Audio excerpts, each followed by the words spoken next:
What player you think you modeled your game after coming up?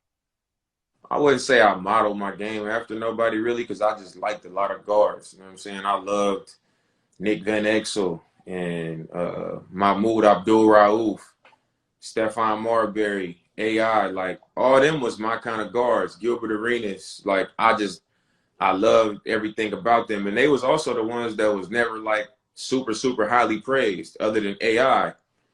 But it was just like the mentality, the game they had, and they was all like neighborhood type guards to me. You know what I'm saying? So like in my neighborhood, it was like I felt the connection to them and I felt like they represented us. You know what I'm saying? So I would say if I had to say somebody, I would say AI because he just had that.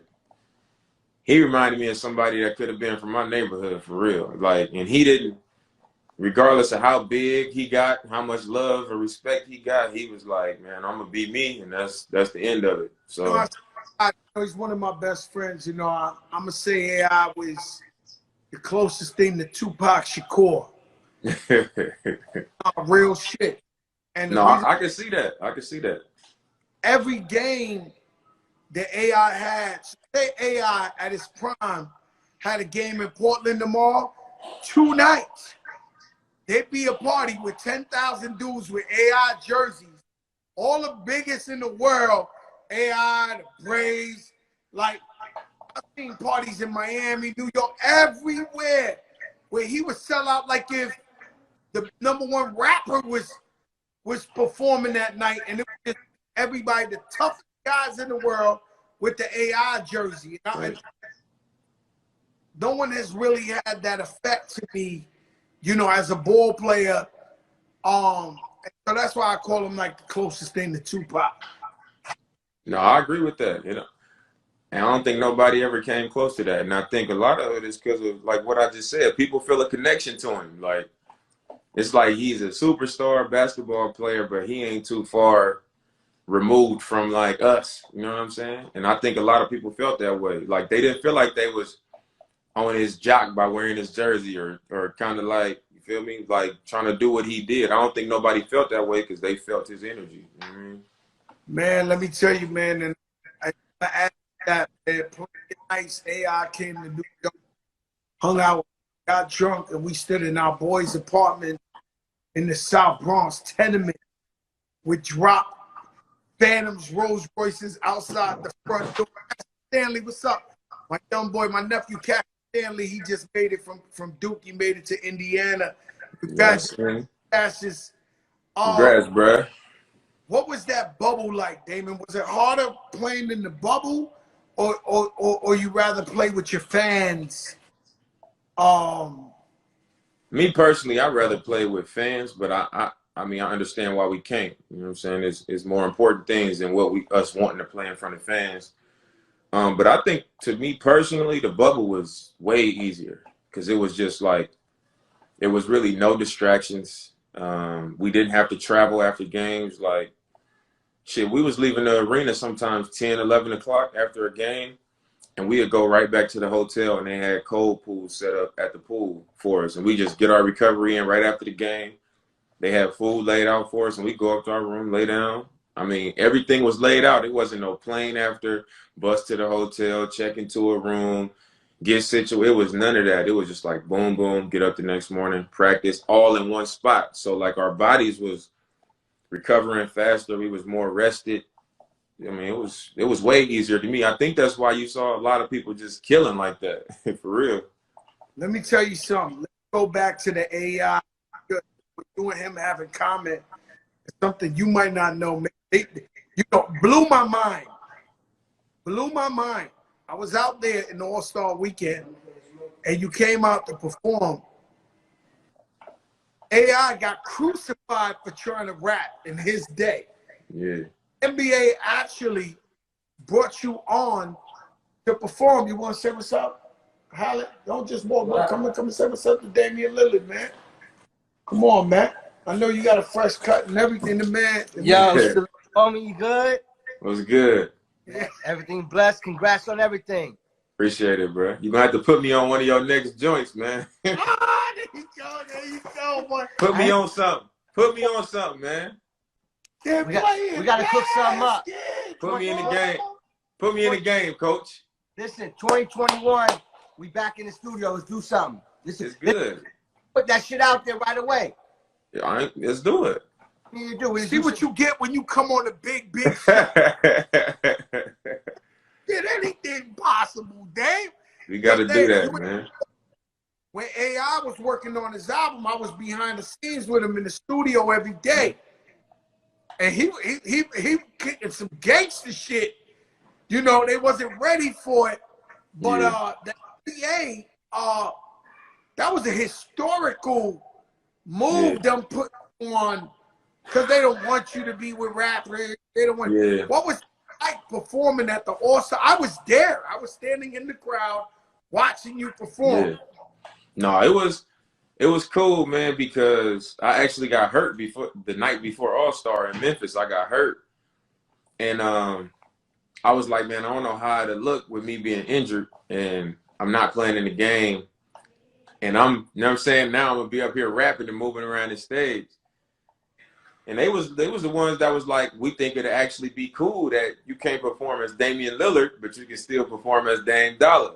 So they was really the ones that was like, we think you should really still do it. And I think that just speaks to like the growth of the league. You know, at first I think the NBA was probably trying to deny the culture a little bit of like, you know, what we actually come from and what our interests are. You know what I'm saying? Like the tall tees and baggy jeans and do-rags and all that, they was trying to keep it clean, you know, and not have all that stuff be a part of it.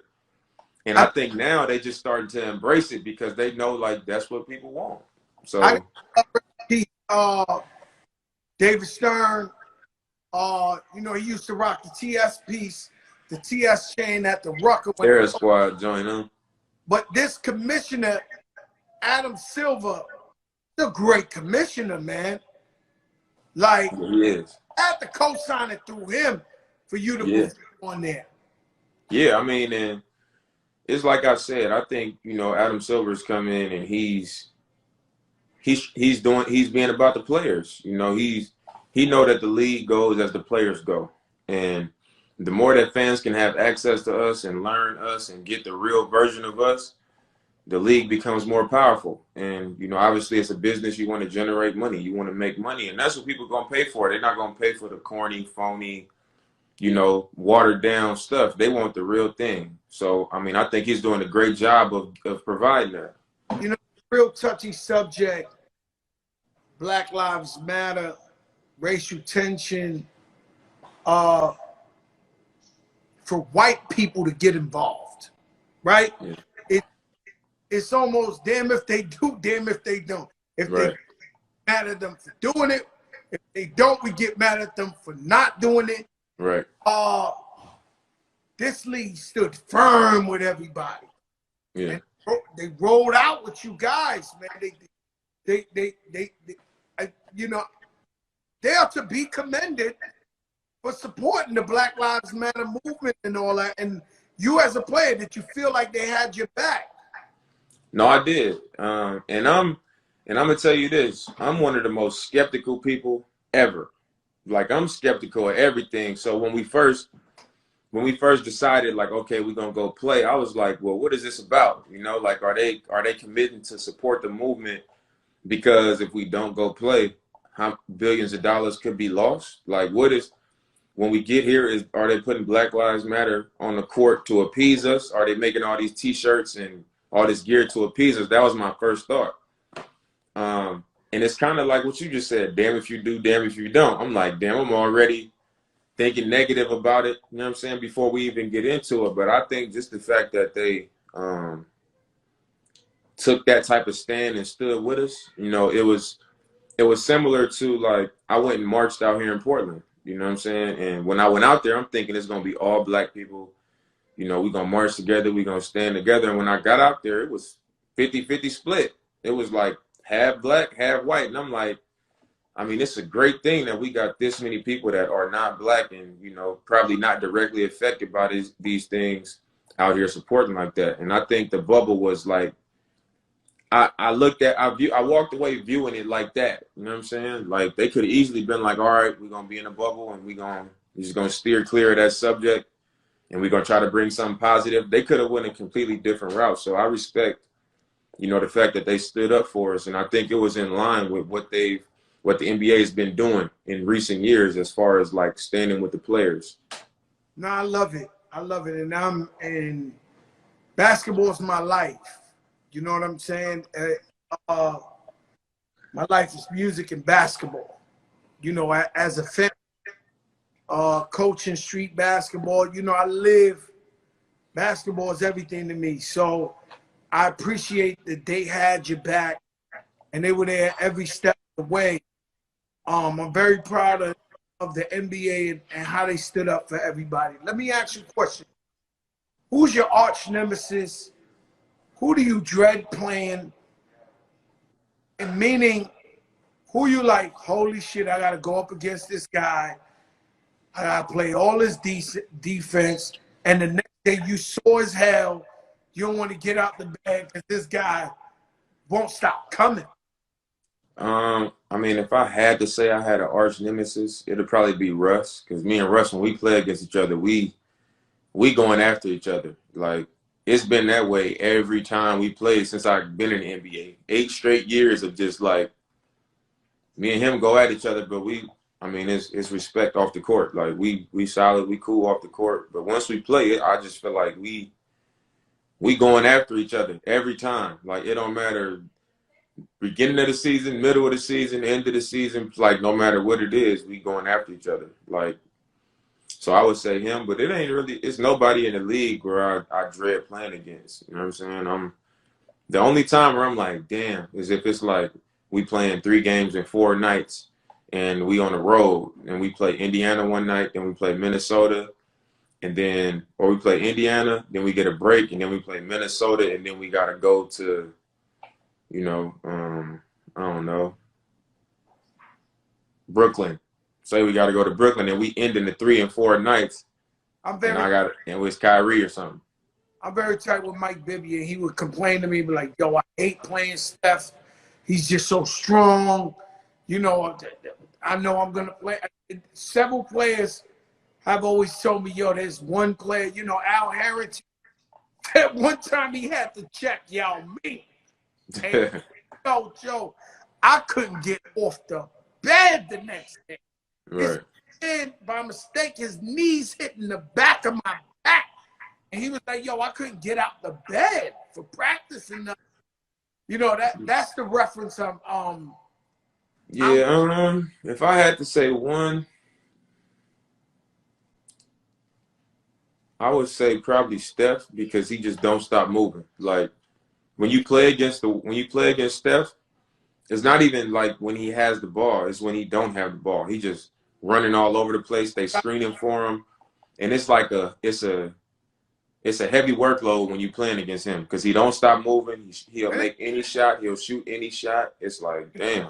Picks. Yeah, man. 4 picks. How you going to stay with this guy and then he going to shoot from anywhere? And he going to shoot it fast as hell. He going to catch it and it's going to be gone. So all he needs is a little space. Draymond setting illegal screens. Like, that's the one where I be like, damn, the night before where you like, man, I'm about to have to chase him around. Like, he could get hot. You know what I'm saying? Like, you just. And then after you chase him around, you got to, it's Dame Dollar time. I got to do something back. Over. You got to, that game-winning shot. Which one? Hit several of them, but you know which one I'm talking about, that big game. Okay, see? Yes. You wanted the ball bad. You wanted to take that shot. What was that like? I mean, once we got the ball back and it was a tie game and I knew we was going to get the last shot, I was like, I'm not going to force nothing to the rim and end up somebody hit my arm or I lose the ball or something and the referee's not going to decide the game. So, I mean, I just got to a comfortable spot and I was like, he backed off me a little bit. I was like, I'm about to just raise from right here. Like, You prefer a deep shot over like going to, you think you have a better chance shooting a 3 from a distance than going up for a layup at the basket. Your It odds, depends. you prefer your odds shooting the three from the other side of earth. It depends on the situation. Like some games, I can get to the rim easy on certain defenses. Like if they don't have good help side defense, or if they don't have a real rim protector, then I might challenge them at the rim and put the pressure on the referee and like really think that I can finish. But if I've been making jumpers like in that OKC series and in that game, I was hitting deep threes the whole game. So at that point, I was like, I had it rolling. I was like, it don't matter where I shoot from. If I can get a clean look, it's going in. So Shoot at the basket seems like extra bigger when you on a roll. Like I've heard players say the shit just going in. Like you just is. nah, it for sure get bigger. The basket look way bigger when you making shots, and the ball feel better. That's what's crazy. Like the ball feel better in your hands when you get rolling. That shit crazy, man. I mean, you made moves this year. Shout out to your man CJ. Yes, sir. 1-2 punch, deadly. You guys. That's my boy. That's my boy. No, he busy. He ain't no punk, man. At all. No, he a dog. He get busy. He get busy. I see y'all picked up Covington. What's Yep. your expectations of Covington? I mean, I expect him to be himself. You know what I'm saying? I think we known for performing offensively. Like we don't have an issue scoring the ball, putting points on the board. Where we've struggled at is just getting stops. Sometimes we defend hard, we don't come up with rebounds. We use energy for an entire possession and don't get the ball, then we got to guard again and we don't get the ball. So like I think we put ourselves in them type of positions too much. And our defensive rating ended up being low. But I think when you add somebody like him to the equation, he's a great perimeter defender, good length and size, get a lot of deflections and steals, and he's an underrated shot blocker. Like to be a wing, he's usually at the rim blocking shots. So I think it's something that is complementary, to the team that we bringing back. Here, Dan, you're looking amazing. This is your time. Everybody has a time, right?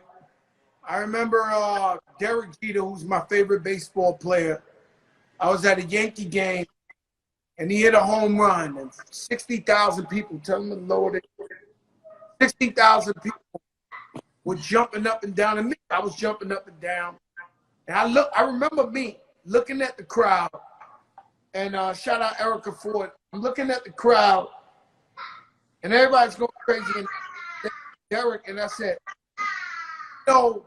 he's just a player in the game, and that he retire are still going to come here and cheer for the next Derek, and they're going to be Yankee fans. Like, so why I say that to you is we've seen somebody kill before. We just said AI, we just said Shep Marbury.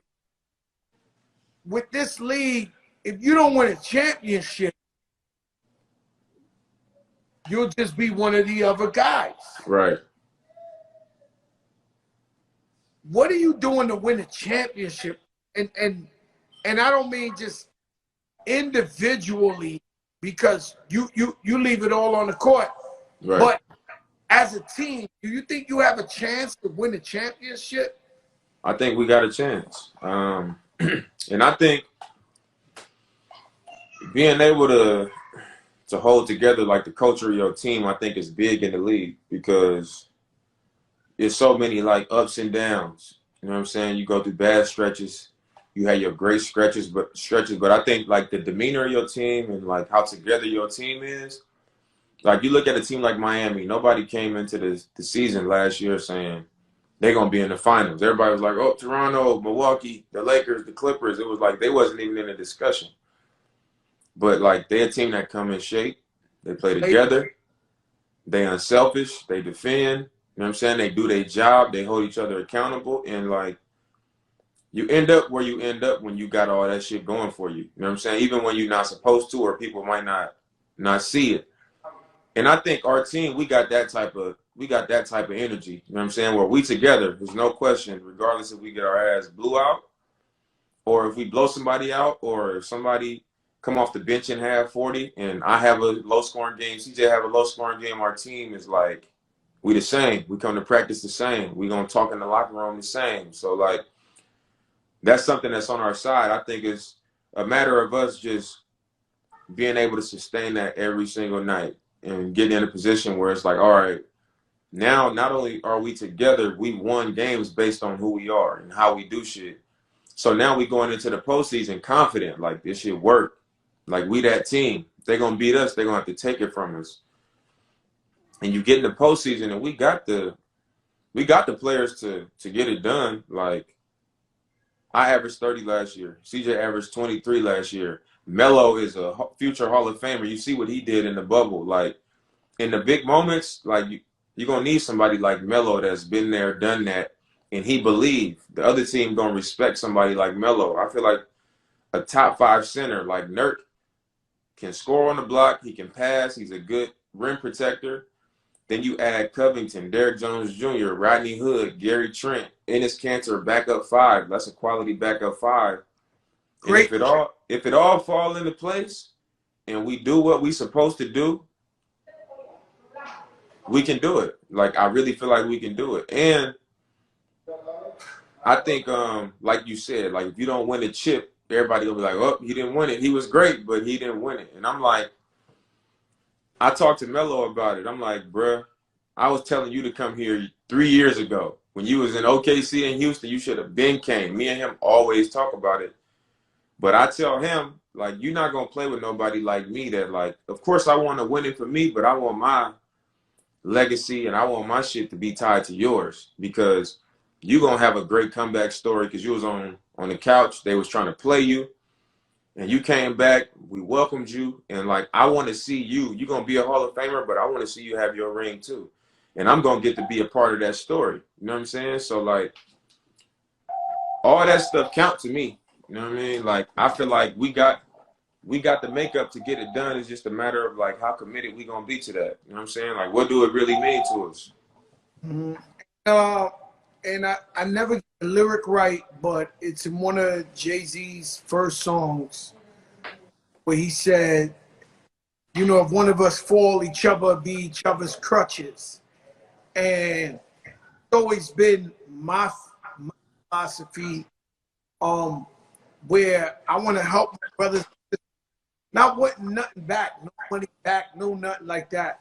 But hopefully one day if I need your help, you can pick me up. Yeah. That has always been a Fat Joe strategy.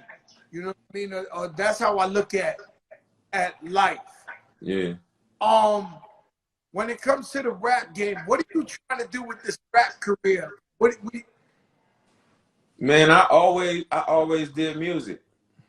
Like before I even knew I was gonna be an NBA player, I was doing mixtapes. And when I was in high school, me and all my partners, we used to warm up at our high school basketball games to our own songs. Like, so I've been doing music. And then when I got to college, I mean, I was in my junior year before I was on like a mock draft. I was in my 3rd year in school. I didn't know what was gonna happen.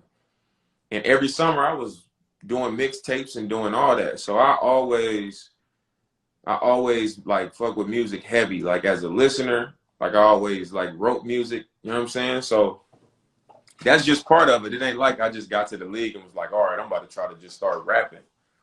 Like I always did it. So once I got to the league, I just was like, I'm gonna establish myself, you know, for the reason that I'm here. And I'm gonna make room for, you know, the other stuff that I'm passionate about, like music. Ball player rappers don't get into the violence because, boy, you caught that beef with Shaq. I'd have been really worried for you with the diesel on the physical. Have you ever seen Shaq in real life? Yeah. That motherfucker big as hell. Yeah, I know. Did you listen to him?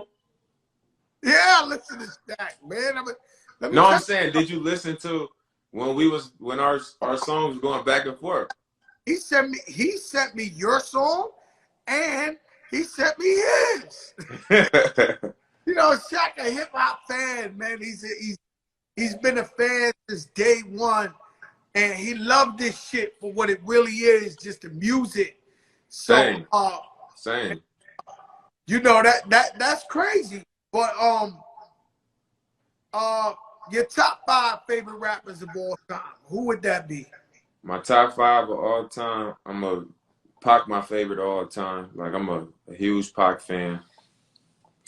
I'm gonna say Pac, Biggie, Jay-Z, Lil Wayne, Pac,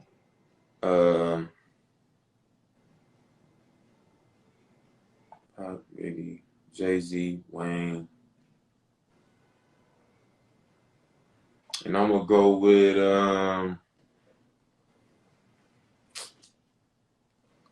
I think I'm gonna go with for that 5th spot. I think I'm gonna go with Nas. I like Nas. I'm a huge Nas fan, but I listen to a lot of rap. So like growing up, if I had to do this growing up, I would have probably, I don't know, I would probably said Andre 3000 or something, huh? Buddy, who would be your top 5 rappers right now? Young Right cats. now? Right now? Right now, young cats. You mean young, like I mean, young. not like Kendrick and them? Wait, the Roddy Riches, you know.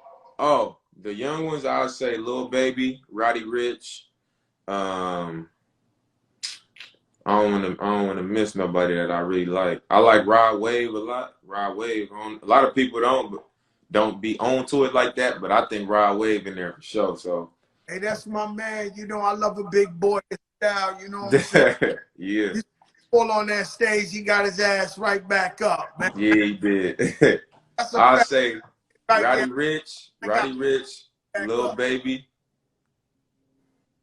Rod Wave, Da Baby, and YBN, well, Cordae. Oh, Corday's he's a spitter. Yeah, That's my that's guy. my style for sure. He's a spitter. To me, I love them all. I don't think nobody on that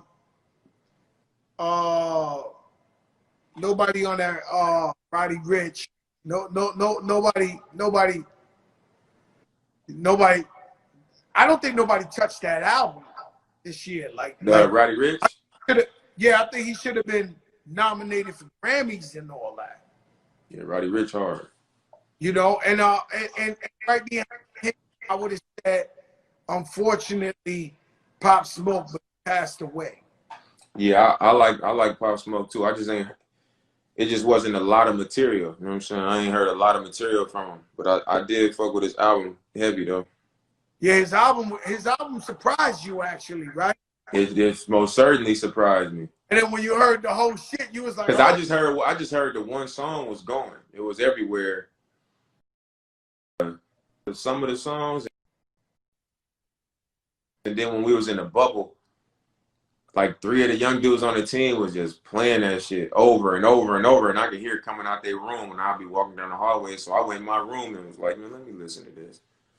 And the next day at practice, I was like, man, I had it in my AirPods. Like, okay. Yeah, that shit happened. Actually go. You know, I thought the song was cute. You know what I'm saying? I met him. God bless the dead. Rest in peace, he was a gentleman, great kid. And then I'm walking in my store up in NYC, and they was playing that shit to death, that album when it came out. And I was like, yo, I was listening to, so she wanna mess with the whoa. Yeah, I was like, oh, yeah, that's hard. yeah, he was a big thing. Like, I was like, holy shit, he was a superstar. Oh, yeah, somebody said Lil Durk, too. I mess with Lil Durk, too. Durk. He honorary mention. Know what I'm saying? Favorite, I don't want to say your favorite ball player 5 at the time, but your favorite 5 point guards. My favorite 5 point guards, I'm going to go. You consider AI a point guard? Yeah, he's a 2. He cursed played me the out 2, one time. but he was okay. So I'm gonna say AI. So I put AI one time, and he literally, I put him up as a 2, I mean, as a point guard, and he literally called me up like, "Yo, you know I'm a 2, man. You know I ain't no point guard." No, I'm gonna say You got AI included. I'm gonna say AI, Nick Van Exel, Gilbert Arenas,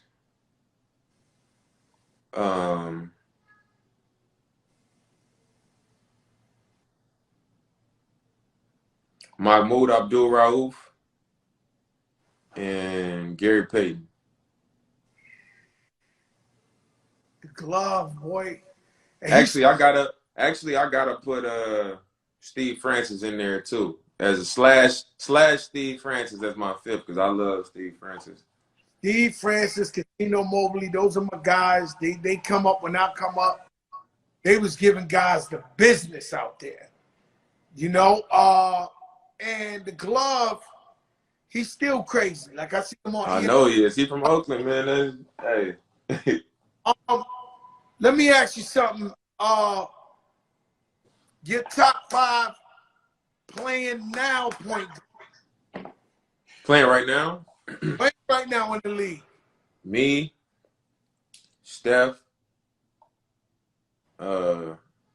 Russ, Kyrie.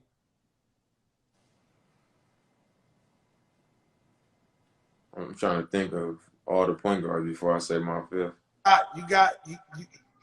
You got Trey Young. You got John Morant. You got Donovan Mitchell. He ain't a point guard. What is it, 2? Yeah, he's a 2. All right. I'm gonna say me, Steph, Russ, Luka Doncic. Woo! Luka, and point guard. either one. Oh, he played a 1. Me, Steph, Russ, Luka, and Kyrie Irving. Let me explain something to you about this Luka dude. That white boy cold his eyes, man.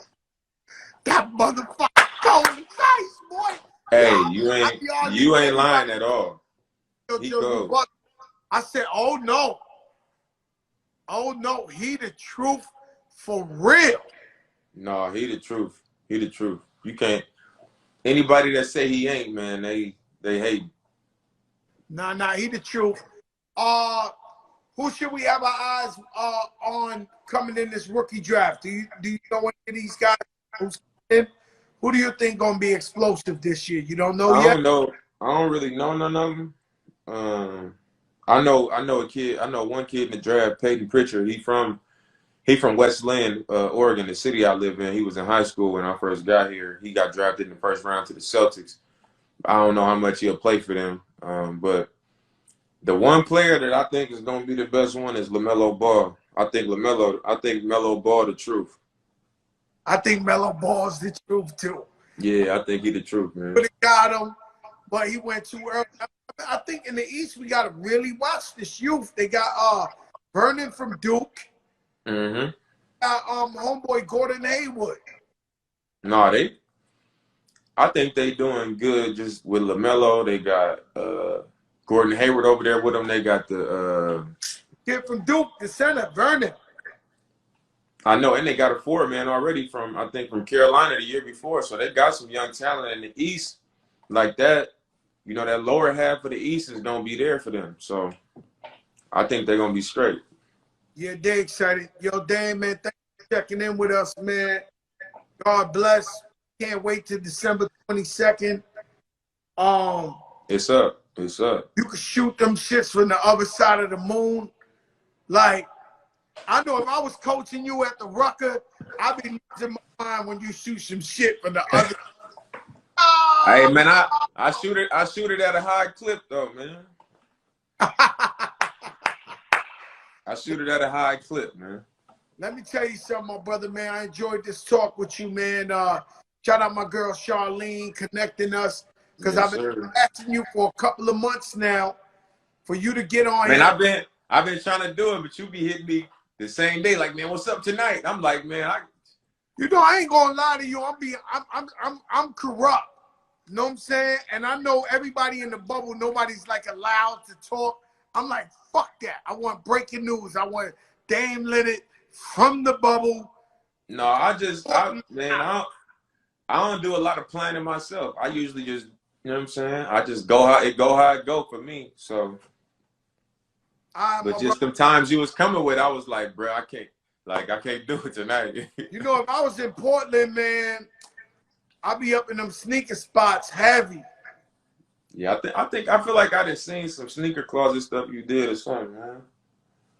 Yeah. That's my shit too. You know what I'm saying? Yeah.